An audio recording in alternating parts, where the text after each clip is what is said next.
اتر پردیش سے انڈیا اتحاد کے لیے خوشخبری سامنے آ رہی ہے۔ کانگریس اور سماجوادی پارٹی کے درمیان سیٹوں کی تقسیم سے متعلق اتفاق رائے قائم ہو گئی ہے۔ دونوں ہی پارٹیوں کی جانب سے ایک مشترکہ پریس کانفرنس میں اس تعلق سے جانکاری دی گئی اور بتایا گیا کہ اتر پردیش کی 17 پارلیمانی سیٹوں پر کانگریس اپنے امیدوار کھڑے کرے گی۔ باقی 63 پارلیمانی سیٹوں پر انڈیا اتحاد میں شامل دیگر پارٹیوں کے امیدوار کھڑے ہوں گے۔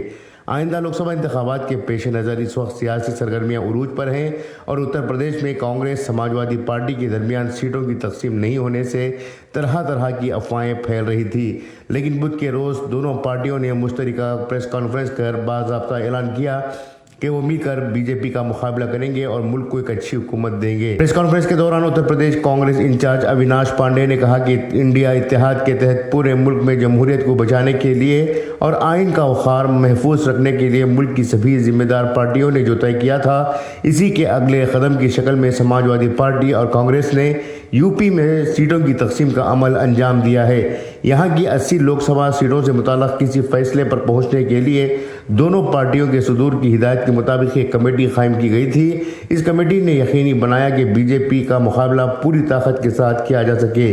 اویناش پانڈے نے مزید کہا کہ مجھے خوشی ہے کہ اتر پردیش میں آپسی اتفاق قائم ہو گیا۔ یہاں کانگریس 17 سیٹوں پر انتخاب لڑے گی اور انڈیا اتحاد کی دیگر پارٹیاں بچی ہوئی 63 سیٹوں پر امیدوار کھڑے کرے گی۔ سماجوادی پارٹی کے ریاستی صدر نریش اتم پٹیل نے اس موقع پر کہا کہ ہمارے ملک میں جمہوری نظام اور آئین کی شکل کو جو بھی کمزور کرے گا، ہم اس کا متحد ہو کر مقابلہ کریں گے۔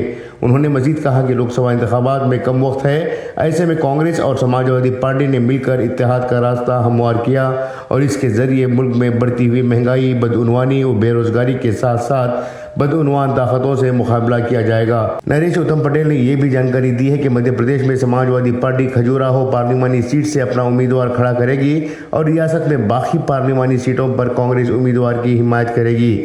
بیورو رپورٹ، انقلاب نیوز، لکھنؤ۔